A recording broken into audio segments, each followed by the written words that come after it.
This podcast contains potentially adult language, adult themes, definitely drinking, and possibly sexual context.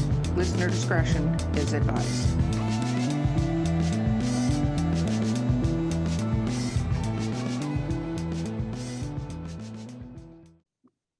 Okay, welcome to Drinking with Authors, the podcast. I'm your host, Erica Lance. Co-hosting with me today is Jan Paquette.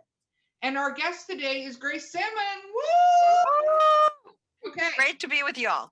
It is wonderful to have you. We're going to talk about beverages because everybody should have one in their hand. I am in with our DWA swag, which you'll get, Grace, if you would like. I am drinking a gin and tonic with a little bit of lime. Jen, what boring non-alcoholic drink are you drinking today? I have tea, but it's like autumn harvest because I'm trying to pretend the summer's over. It just got here. Yeah. It's so hot. So hot. I agree. Okay, Grace, what are you drinking? Well, my character would be having this filled with vodka, and then she would be refilling it and refilling it. But this is just seltzer, but I do have room service coming later to deliver me some wine. Okay, good. That's important. Okay, so for those that do not know you, what do you write?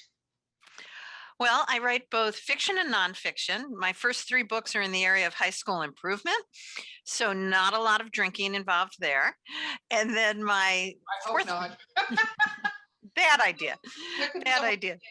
And then my 4th book, but my first novel, is women's fiction.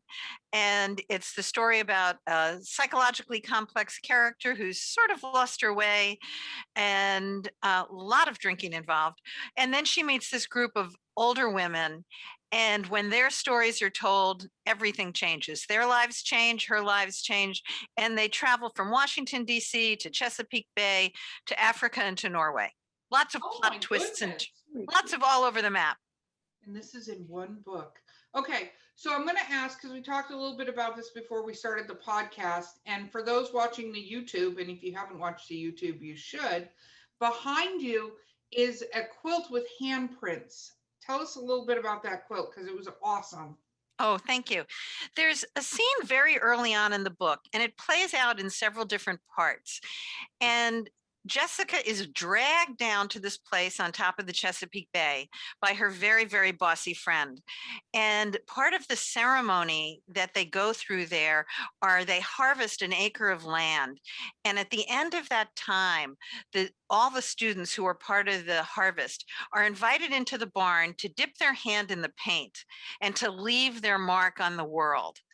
And at the end of the night, Jessica's bossy friend Sonia says, "So, Jessica, I saw you today. You did not leave your hand in the paint. This hiding from the world stops today, and you will write about this place." So that was an important scene, and then it plays out at a couple of different places. Well, I was lucky enough to have a fabulous beta group of readers who read along while I wrote, and then also read it when it was done. And I have a great friend named Marilyn, who's a fabulous quilter. So she had each of my beta group readers dip their hand in the paint and then leave it on the quilt. And then they wrote a quote from the book on their square, and they wrapped me in the quilt as we sat down to really dissect the book. So it's very special to me, and it's so emblematic of the book.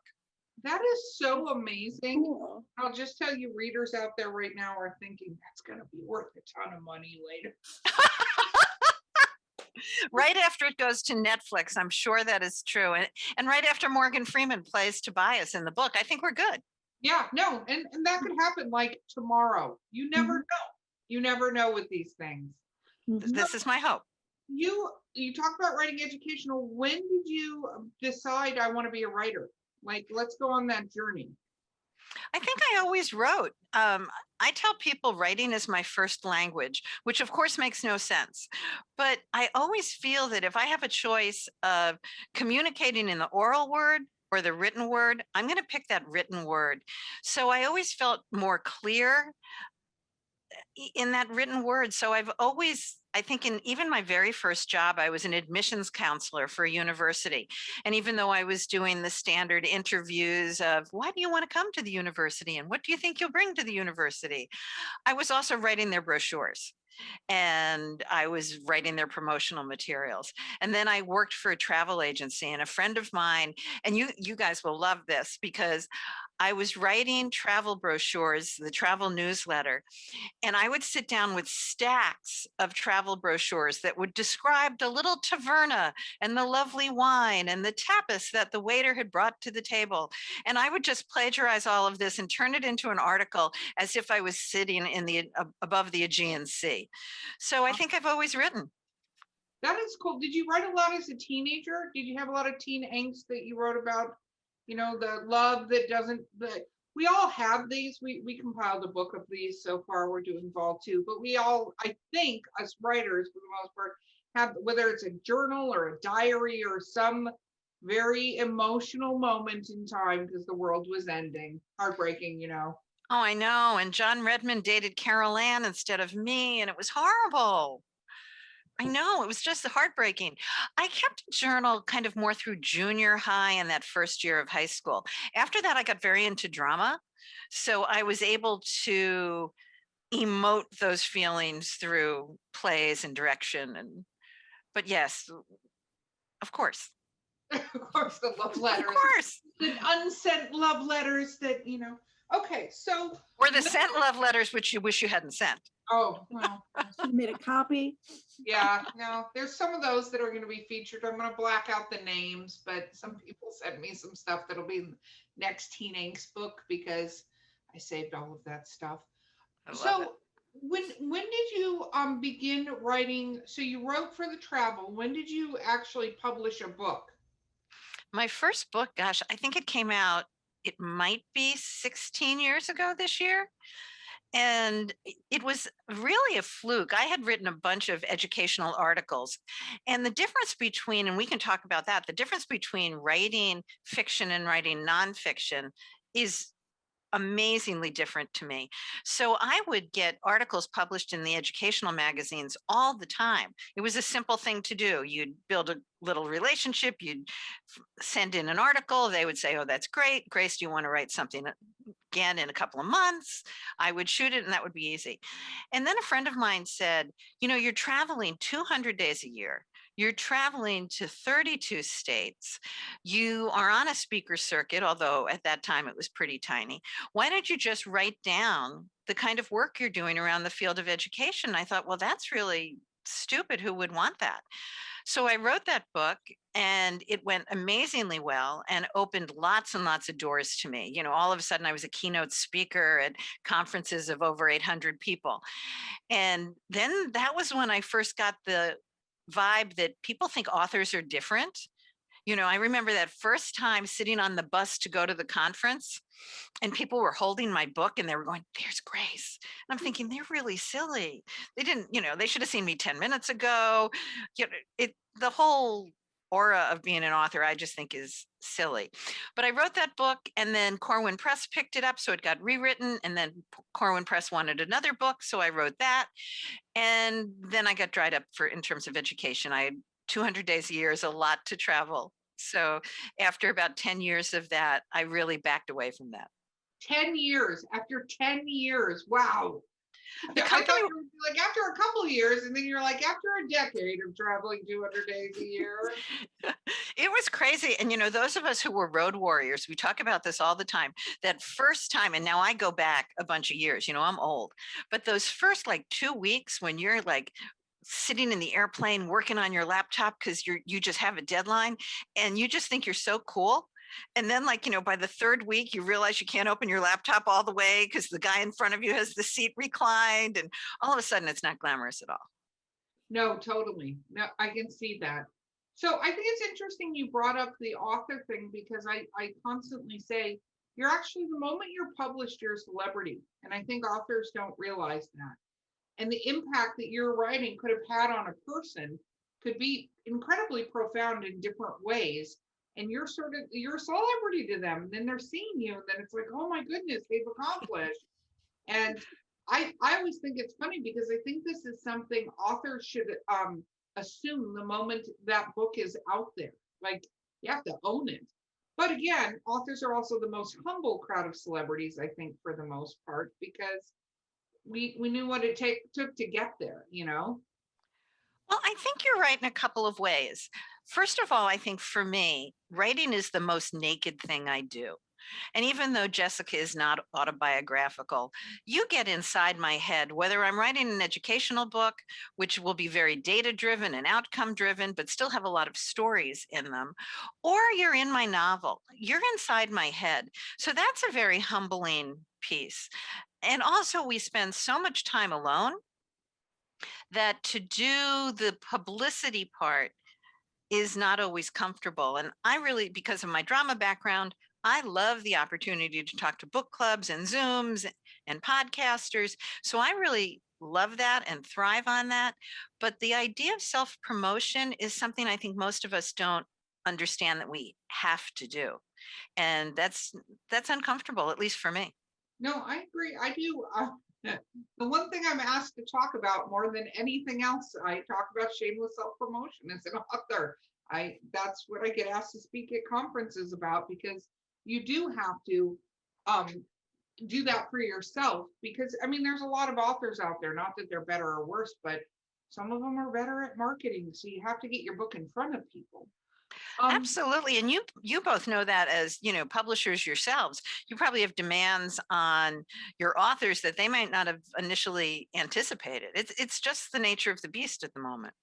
Actually, we as publishers, just to clarify that, let them know that way in advance and help them to do that. We have entire trainings and people that are there to assist them, because I think that's one of the hardest parts for and one of the things wrong in the publishing industry is, unless you're one of the top 1% or whatever it is that, the J.K. Rowlings and Stephen Kings fall into, well, where they're willing to do all the marketing and PR and stuff like that for you. I think they leave too many authors on their own. They're like, yeah, cool, you have to market yourself, go, and throw you out of the nest. And you're like, you didn't even check to see if I had wings. Oh, and you have to hope you don't get eaten up by something down. I'm going to follow that analogy all the way to the inevitable demise of the earth. But the marketing is a second job. So how have you found, because you were doing all this educational stuff, so your marketing was like keynote speeches and things like that. How is it different to market fiction? Oh, I think it's so different in two ways. First, it was easier to get a educational book published, even though it was vetted out to superintendents and to deans of universities. It was so much easier to get that book out into the world. You just referenced the fact that you have such a slim chance. I think the data, and this is my educator coming in here, but I think the data is you have about a 1% chance of getting an agent today, and then about 10% chance of being published by a traditional house even after that. That was roughly the data, I think. And now you have to look at that whole scheme of indie publishing, and I actually go self-publishing, indie publishing. When I go self-publishing, there's that, I'm going to go to Staples and make it nice. And then there's the more indie publishing, and that's a whole scale. And then there are different houses. What I've done, my life is so much different. I didn't have to publicize at all the other three books. They sold themselves by the conferences, exactly what you said. Here, and this is funny because this is my book anniversary, right? This is a year out there. A year ago, I thought Facebook was stupid, and that's something that I don't like to say now. I didn't have an Instagram account. And like most of us a year ago, we didn't know how to Zoom, or most of us didn't, and let alone StreamYard or any of those other medium. So I'm very active on social media at Grace Sammon Writes on Facebook. I'm very active on Instagram. I do not have a ton of followers, but the whole idea of having to be on Goodreads and follow the people and ask people for reviews. That's so critical. I was thinking today of actually writing, it sounds like you already have it, but I was actually thinking of writing a how-to beginner's guide to you're just publishing your book, which Facebook groups to go to, which podcasters, should you enter contests, should you pay for reviews, all of this myriad of things that is overwhelming if you're a first-time novelist, I think, let alone a first-time author. Agreed. 1,000% is overwhelming. And I think part of it is it's also different depending on what you write. Yes. There are different groups, there are different things. For our authors, we post blog articles. We'll be posting more because we're firm believers that it's not a keep it secret and safe. It's not like my precious, not tell anybody else. We tell everybody how to do stuff because for us, it's getting it to be successful for all authors. Anybody who wants to be an author and wants to do the steps you have to do, I think it's great. But it's true, gone are the days of being up in the cabin with the typewriter and, helping somebody will come do that, because it's not the case. And you can't be an introvert either on these things. Like, you just don't have that option anymore to be a full introvert because you have to talk about it. But let's talk about what made you decide to write a fiction book? What made you decide, like, you know what I'm going to do? I'm going to write this novel. It was interesting how that happened for me. Somebody said to me, what do you want to do with the rest of your life? And I didn't really know the answer. I was winding down. That 200 days a year was overwhelming. My parents were deceased. My children were adults.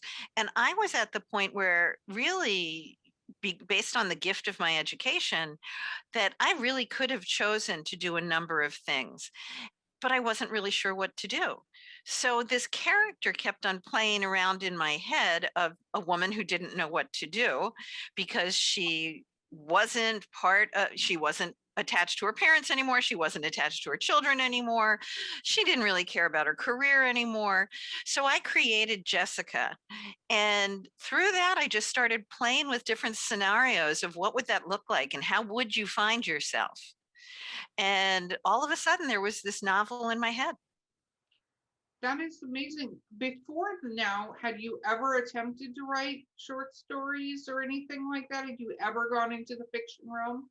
I think I did a little bit in high school when we had to do creative writing, but no. No? No.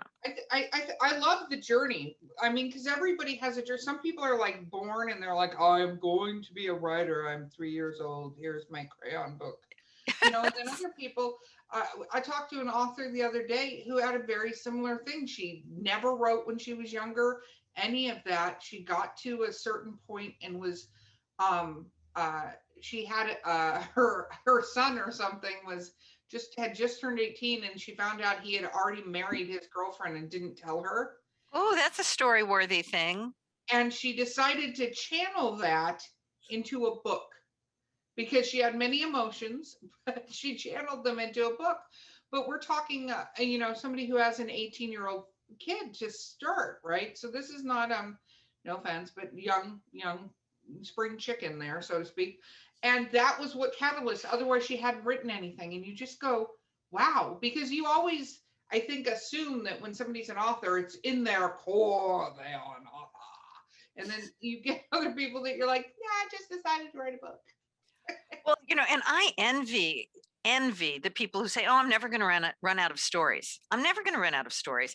And I have author friends now, which a year ago I didn't have because I wasn't on Facebook because I thought it was silly. Yeah. But now I have tons of author friends.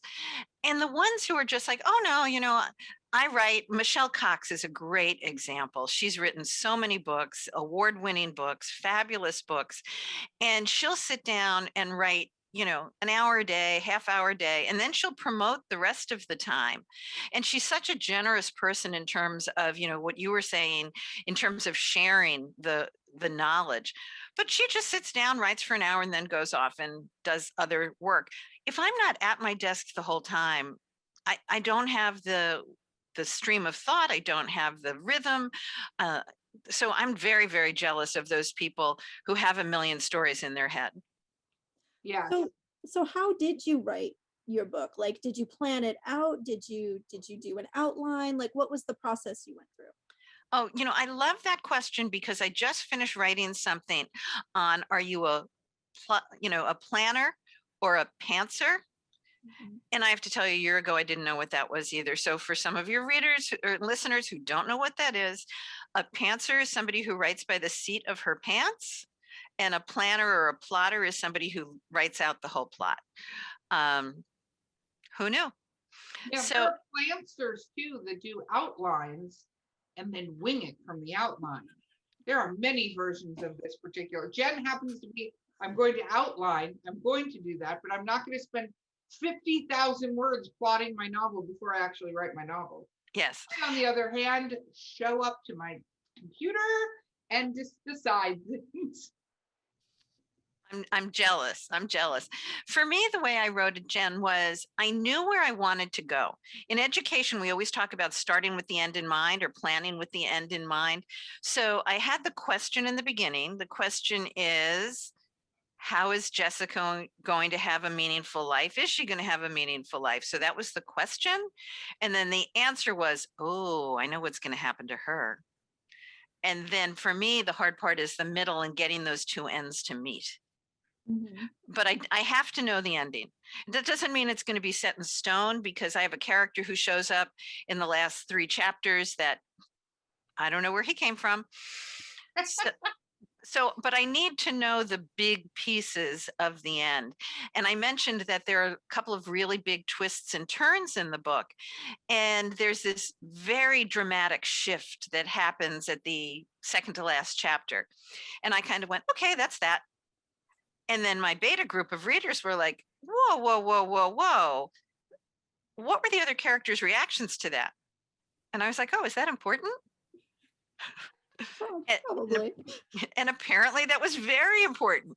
So I had to rewrite those things. So I can't express enough the importance of a beta group or even a developmental editor. I don't know if either of you use those, somebody who really sits down and goes, where did this come from and where is this going?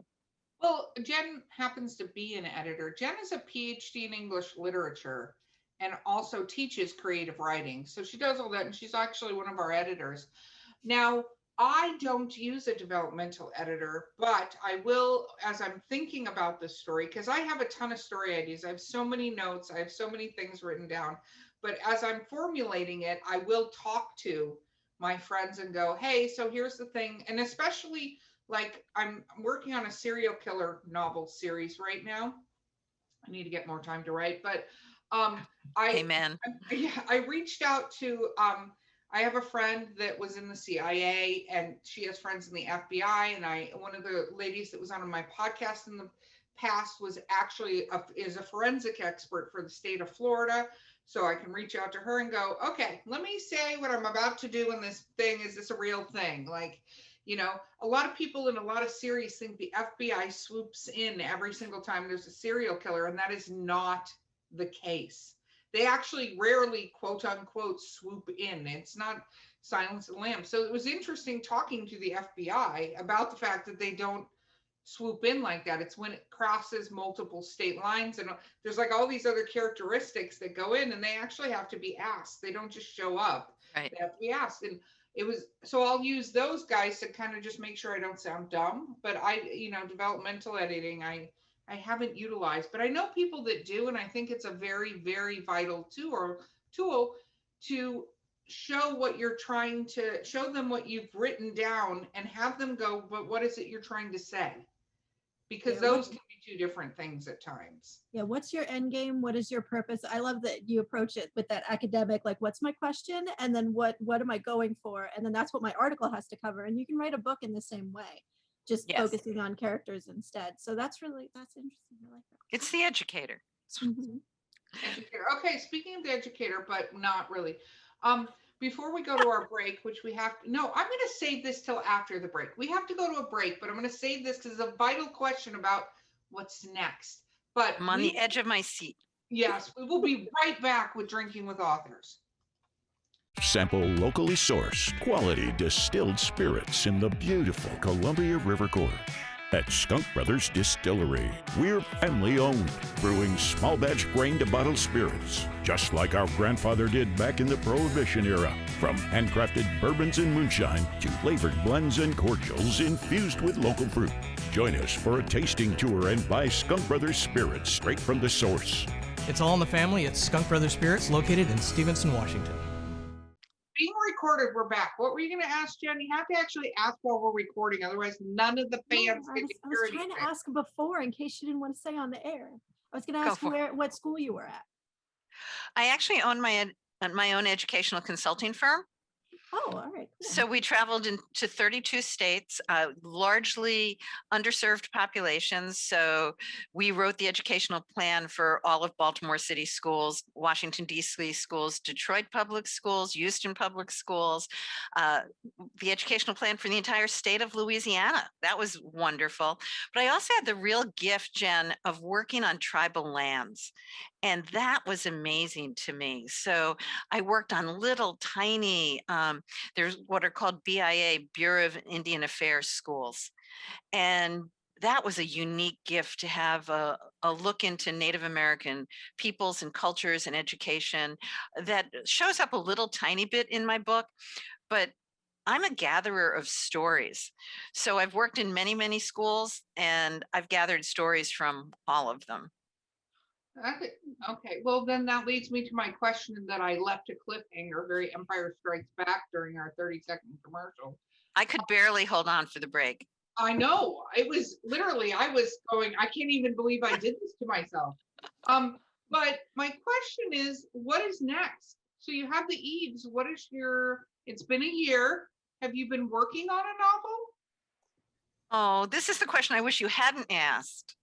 I You have to send those in advance because I start drinking and then I cannot be controlled.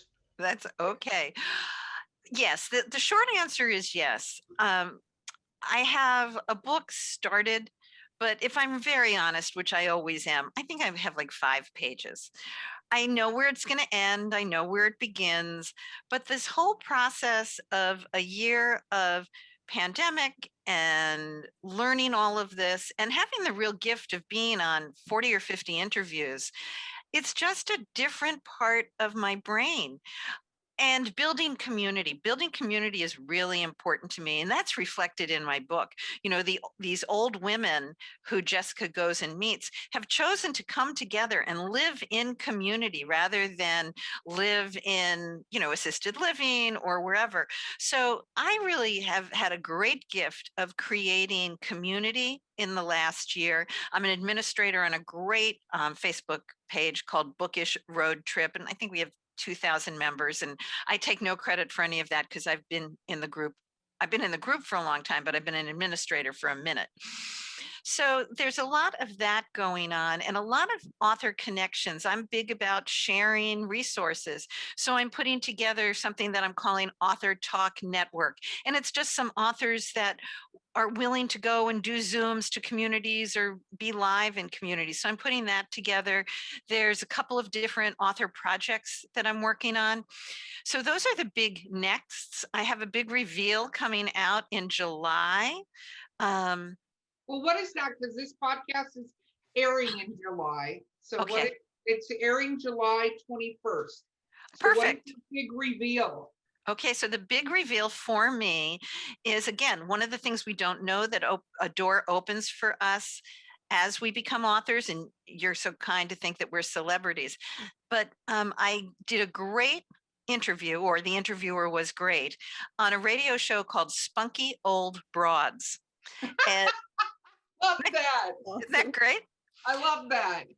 I love it. And Gail Carson is a hoot. I can never remember if she's 82 or 84 or 86. She does, I think, 6 interviews a day, which is 6 hours of what the 3 of us are doing right now. And I'm seeing Jen's eyes go like this. How does she do 6 of these a day? So she enjoyed our podcast so much, which goes out on a radio show first and then loops back into a podcast. She was kind enough to invite me to have my own radio show. Oh, wow. Yeah. So my big reveal, I think my first taping, we only tape once a month. We tape 4 shows in a row. And my first taping is July 19th, will air in August. That is It's going to be called The Storytellers. It's very exciting. So It's- I think it's interesting that you have gone to your educational roots in being an author, because all the things you're talking about doing have to do with educating authors and stuff like that. It's almost like you put your old hat back on and went, I'm going to educate on all these things that I've learned. I think that's interesting. Well, I think it's interesting. And also maybe because I don't have another book and I'm kind of sad about that at the moment. But so you have 5 pages. Do you make time every day to write, like get up in the morning and write first thing for a little while? No, and I really have to. With the gearing up for the radio show, and that's a whole nother learning curve. I had to learn a simple thing to most people, a calendar program. I'm 68 years old. So I had to learn how to do all that automatic scheduling so that they get the invitation and then they make the schedule, which took me a long time to figure out.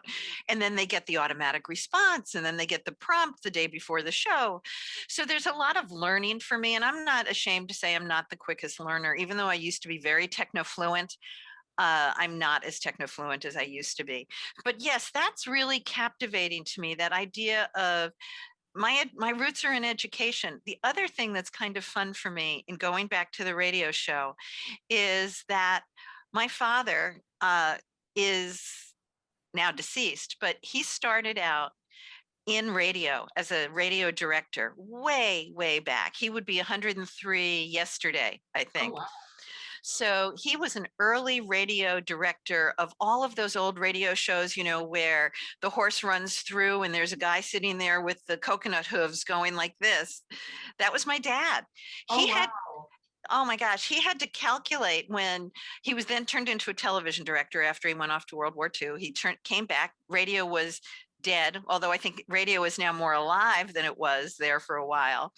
Radio was, for all intents and purposes, dead.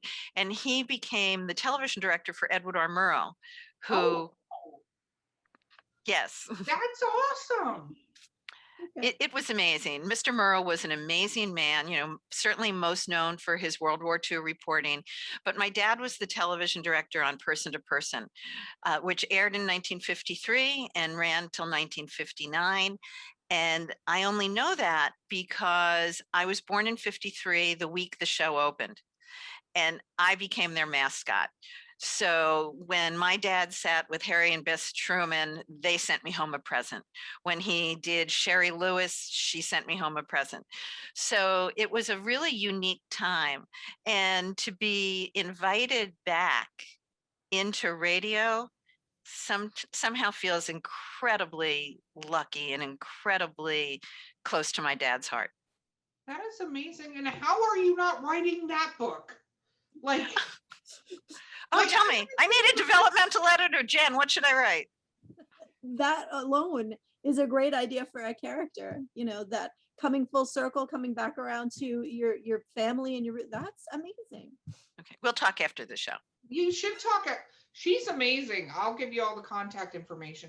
But I have to share, as long as we're on that and as long as we have time, I want to share with you an amazing thing that happened. So as part of this radio show, I became a member of the Florida broadcasters community. And I'm driving up to my first meeting. I'm thinking, oh, I wish Dad was here. He would be so proud. And I get into the room, and truth be told, I'm probably 20 years younger than a lot of the people in the room. Oh. And I'm thinking, oh gosh, you know, Dad would probably really like this. And during the course of the event, there's a much older gentleman there who I had met during the meet and greet. And during the event, the woman at Society Bites Radio says, and now we're going to do a Lifetime Achievement Award. And we're going to give it to Jim. And Jim started out in early radio at CBS Radio and then went to ABC Television, where he became president eventually of ABC News. And I just went, he knows my dad. My dad started out in CBS Radio. My dad went to ABC. Jim was the head of ABC. And at the end of it, I went up to him. I said, I know I've already introduced myself, but is there any chance you know my dad, Bob Sammon? And this man's got to be in his 90s. And he said, Bob Sammon, one of the nicest men I ever met. Aw. How is that not in the book? Like, I'm Tears, sobbing, ugly, ugly, ugly, TikTok worthy, ugly crying. Really? You remember him? So I just had to tell you that. well, that's almost like whatever belief system you have, that's almost like your thoughts when you're driving up, your dad going, hey kiddo, I'm proud of you, I'm there. I think that's amazing. And at 68, I still need dad to say that. So how cool is that? Well, it's cool when you achieve things. And I lost my mom when I was 27. I'm 48 now, so I don't care, age is a thing. And there are things constantly I go, I really wish I could tell her about this thing that I've achieved, right? Absolutely. And I totally get it. I do. But I think that's phenomenal. And you obviously have a very luck fairy with you or something, whatever we want to call there, that you have these things that are just happening for you. I think that's amazing. Thank you. And My that's a brother always story. says, I'm sorry, Jen, go ahead. I said, and that's a story. Just saying. Oh, thank you. We'll I'll talk make later. a list for you. Thank you. My brother always says, the harder I work, the luckier I get. So I've been working really hard, but you said something that's so important, and it's in the book. The subtitle of my book is When Our Stories Are Told, Everything Changes. And it's very much about the stories that we wish, or the conversations we wish we had with our parents if they were still here, or with our children if they were ready to listen. It's very true. It's very true. And you said something, and I think that there's a difference between having to work hard and loving working hard. What me and Jen do here between our day jobs that we still have, and our writing as writers, and then our publication company, like we're going 10, 12 hours a day usually, and on the weekends. And it's interesting because people go, wow, you just do so much. But when you're doing the stuff you're passionate about and you love, it's actually not work. I mean, there is work involved, but it's rewarding just accomplishing the things you do, versus when you're working and you're doing something that you do not love and you're like, I hate everybody in the world. One more human says one dumb thing to me and I'm done. But I how love do you people strike the who love balance? it, right? That's You a know? great question. How do I strike the balance? I'm a firm, one of the biggest things in my day job, because I quit day jobs about 3 years ago, a little over 3 years ago, and almost 4 years ago now, actually. And I was like, that's it. I'm going to go write. I'm going to drive Uber. I'm going to bartend. Screw life, right? And I set myself up, and this is something I talk about a lot, is you have to set yourself up in a position where you can achieve your goals.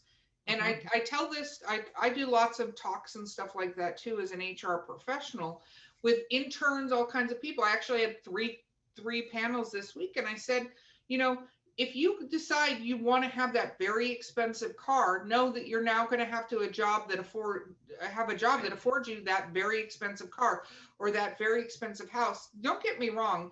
I look at some of these mansions. I was looking in the the Wall Street Journal that had a bunch of things about all these beautiful houses and cabins up in Cape Cod and all these places. And I look at those and I go, that's fantastic. And then the maintenance cost on that bad boy is about $5,000 a month. And I'm like, hard pass, because I don't want to do that. But I also don't want to be in a position where I have to make $5,000 a month to pay for my house that I have. Like, that's not something that sparks joy for me. So I set myself up. I was very fortunate that somebody I've known for about 20 years asked me to come help and at his company. And it's been fun, but it's because I'm having fun. And it's really interesting because I don't have to have this job that I have right now. I don't have to. I'm getting to a certain point, all this stuff, but I don't have to have it. So it's kind of cool, because if tomorrow I'm like, screw it, done, I can be done and move on. So I find that one of the things that's missing, there's a little bit of gin here, everybody, so forgive me for my little soapbox, but one of the things that, and Jen's heard me talk about this a lot though, is that if you're going to accomplish a goal, such as a radio show or writing a book or any of this, you have to treat it like a job. You have to put the time in. You have to go, I'm going to do this. We started the publication company back in January of 2020, right as the pandemic hit. And we know that we have to work 4 and 5 hours a night to accomplish the goal of making that successful. You can't sit around and wish and hope that you're Marilyn Monroe and somebody's going to walk into a damn soda shop and see you and put you in Playboy.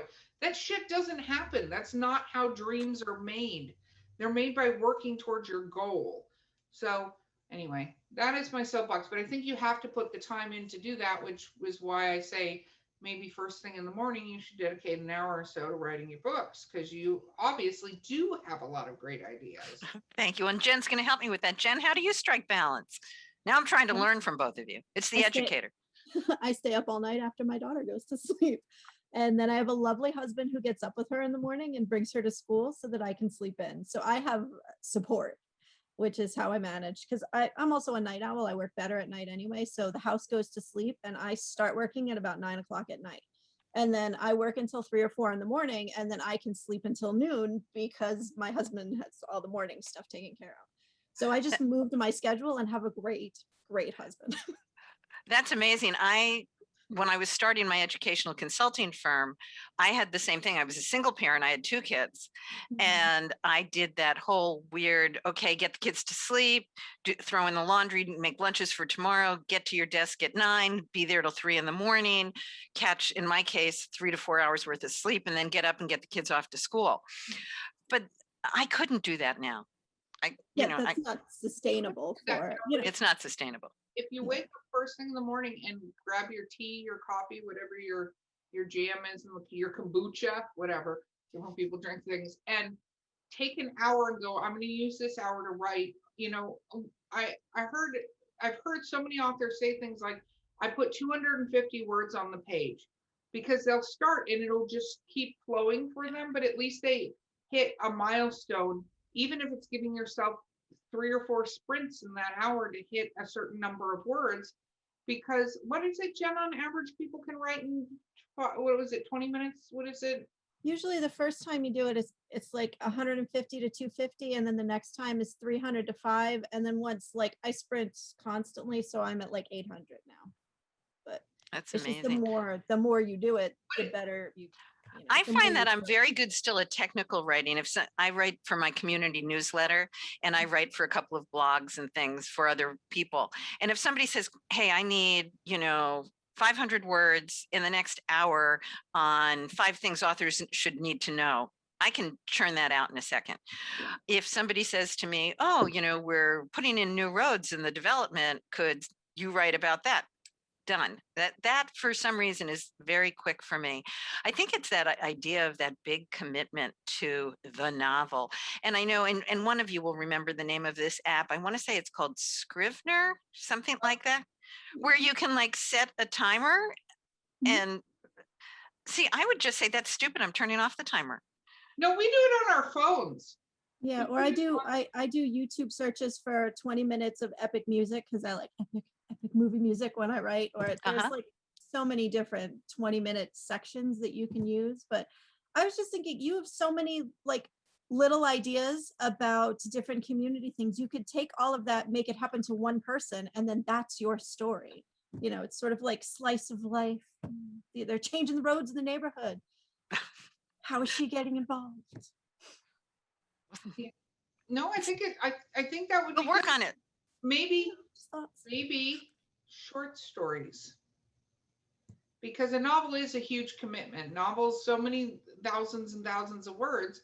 Maybe short stories, where you do a short story about, even you could do a short story about getting the radio show and meeting somebody who worked with you. Like, that's just a short story, and you've already had the story. You just have to fictionalize it. The creative nonfiction. This is great. I thought we were just going to be drinking. Now I'm getting like therapy. This is fabulous. That's what we do here at Drinking with Authors. But okay, so you told us how you got inspired in all of that for your writing. And you decided this is what you want to do. So when you decided that, and then of course got handed a radio show, like you do, like people do. I'm gonna go be a full-time writer. Let me have a radio show. Um, so you had a reading group. What about your fans? So this book has been out a year. What has that been like? Hearing from people that read your book. That has actually been so fun, so humbling, so exciting. It's my favorite thing. If you ask me, like, what are my favorite things? The first would be interacting with readers. The second is definitely doing what we're doing right now. It's just a hoot that anybody would want to spend time with me and hear about the book and hear about the journey. It's fun. The part about the readers has really been touching. The youngest character in my book is 15 and the oldest is 94. And I have this amazing group of people who will write to me and say, this was so powerful for me because I haven't talked to my mom in years. And this book helped bring us together. I have one of my favorite quotes is by this 94-year-old woman who says to me, and this is, I know you're going to tell me to write another book. She said, I want to take my place with the Eves. Will you write another book in my lifetime? How do you not sit down and start writing a book? Like, you're hard. Oh no, I'm a taskmaster of epic proportions. Anybody who knows me, because that's part of my thing is if you have a dream and you want to do this, part of my drive is to make people around me successful at whatever the hell it is they want to do.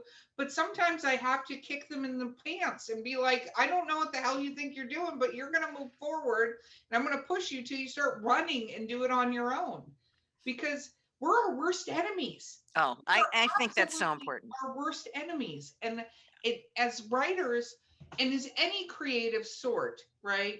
I think we have the responsibility to help each other continue to be successful. Absolutely. Because you don't. I do that with artists I know and painters and performers. Like the moment I hear about anything, I'm like, yes, let's help. Let me do this, because I get just as much joy from my writing and my readers. And it's a lot of joy from some of them being astonished that I killed everybody they liked in the story. But as I do from seeing people be successful, when I see people achieve their goals and get their things and have that admiration, I'm like, this is awesome. It is. And Nola Nash, who's a great author and a podcaster and just a generous spirit, she has a line that I steal from her frequently. And it says, to make somebody else's light brighter in no way diminishes my own. It's so true. And I just love that. And, the author community, as you know, because you've been doing this longer than I have, is very generous. For example, I think I have, I'm going to say close to 1,100 Facebook friends, but they don't all follow me. So, that's a whole different algorithm. And then you have to go out and say, please follow me. And that's like not pleasant. And over on the Instagram world, I get a lot of people who, like and comment, but I don't have a lot of followers. So apparently the big secret is to hashtag the heck out of your post. It's hashtagging. It's also sharing posts that are already viral and sharing other people's posts because you get their fans, and also liking other people. Like I always tell my authors, and this is true on Twitter and Instagram, if you're a writer on Twitter, go follow a bunch of people that follow an author that's similar to you. Yes. Right? Because they'll follow you back and then they'll get interested in you. And on Instagram, it's about the community. I think on Instagram, obviously there are different people that take lots of duck-faced pictures of themselves. But I think when it comes to authors, a lot of readers, you need to bridge that gap between, people that like your stuff and people that like another author, and the more famous and known for the authors. But there's also on Facebook, I don't know if you already have it. Did you create a reader group for yourself? No. Okay, well, you need to fix that almost immediately. Okay, I've got to get off the podcast now. Just kidding. I'm going to broadcast that you dumped the podcast. We're not even done. No. Fine. I that's one thing I say, because if you create a reader group, whatever it is, and I like to talk about Kenya Wright, who's one of the most fabulous authors I know. She's an interracial author, and she writes like 10 books a year. It's phenomenal. And me and Jen are both incredibly jealous of this human being. But she created her writer group was called the K Killers, because she writes a lot of mixed genres and stuff like that. She likes horror, and she interacts with her readers all the time in that group, and allows other authors to do takeovers. Like I've done a takeover Yes, twice in her group and stuff like that. And it's how you build the power, but you build your readership because you share. We're going to share absolutely. together. So we need to create a Facebook group. Anyway. Well, I don't have a group, but I think you're absolutely right. You know, and I've loved doing the author takeovers. The community is just really fabulous. I would say for some of your listeners that my best promo was my book trailer. People love having a book trailer, and a lot of people don't have one of those. So that's a tip I always like to share with other authors to get a book trailer.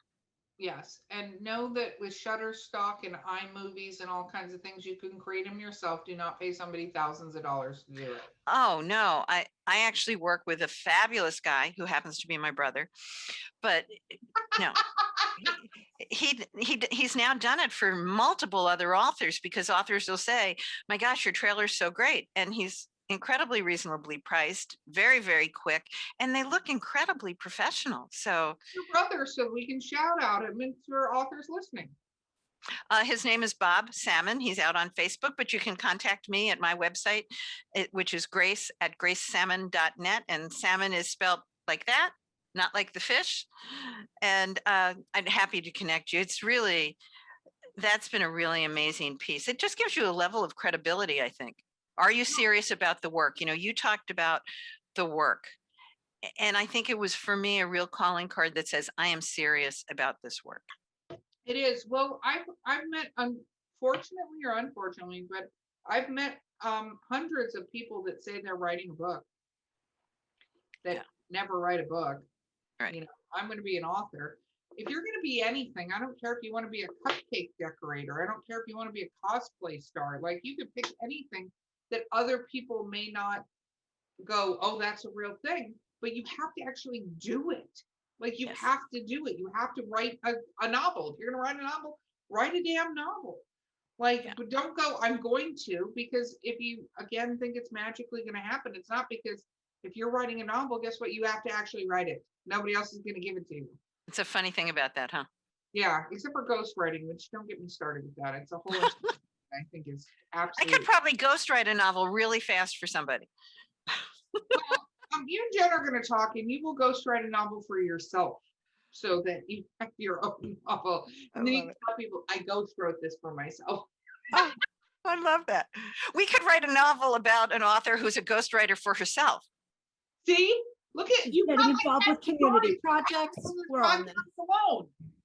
Oh my goodness. Okay, we are actually at the end of our hour. I cannot believe that. What piece of advice would you give authors out there? One piece of advice. You already gave up the get a book trailer, so you can't use that. You have to come up with a new piece of advice. I would tell every author this thing that my publisher said to me, which is know why you want to write. If you want to write so that you have this story inside of you that has to get out, like Maya Angelou would talk about, then just write your story. But you have to know, do you want it to be real? Do you want it to be out there in the world? Are you willing to put in the work? But when I sat down with my publisher for the first time, he said, why do you want to write? And I said, well, I have this story. It's pretty much done. And everybody tells me it should be a book.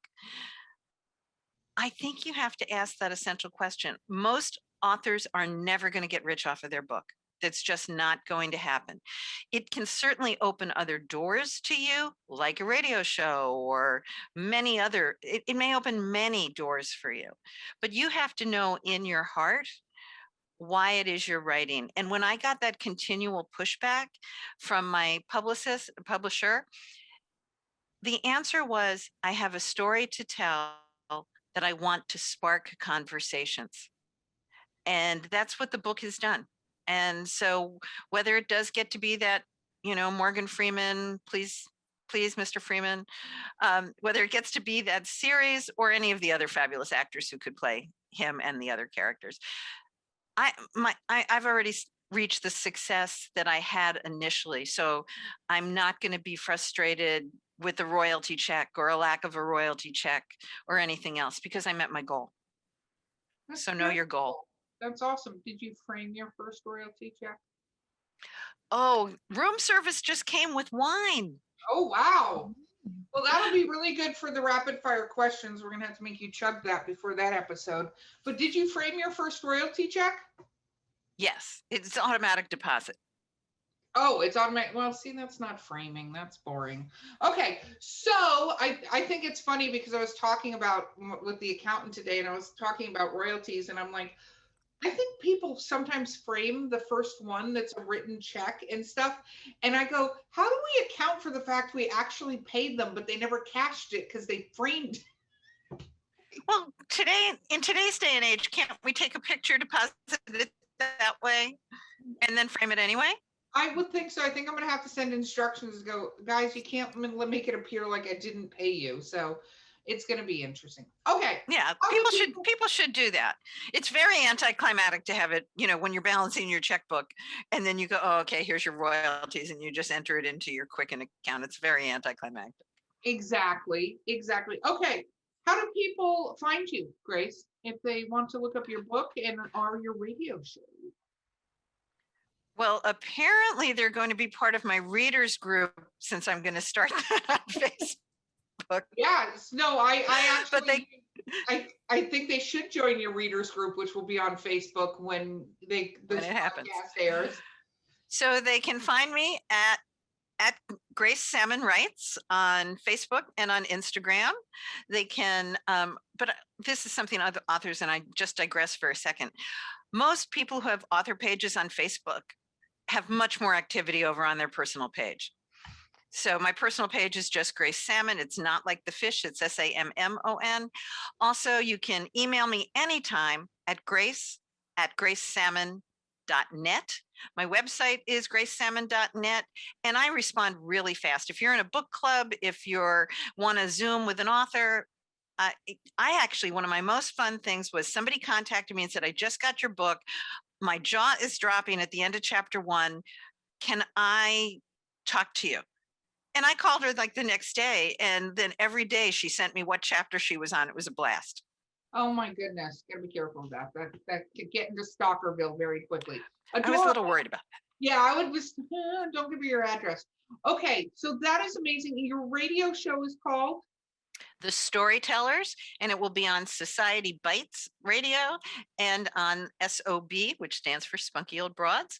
And then it turns into a podcast, and I'm still learning where that goes. Oh, that's exciting. Well, if it's a podcast, then it's wherever podcasts are broadcast, iTunes, Spotify, that sort of thing. It's a whole network. You have been amazing to have on the show, Grace. Thank you so much for being here. You're both incredibly kind, helpful, and you do such a great service. Plus, you drink with authors. Yes, I do. Well, that's the service I do. I perform more than anything else. Okay, this has been Drinking with Authors. I guess it's been Grace Sammon. I've been your host, Erica Lance. My co-host has been J.M. Piquette. And we will see you next time. Thank you.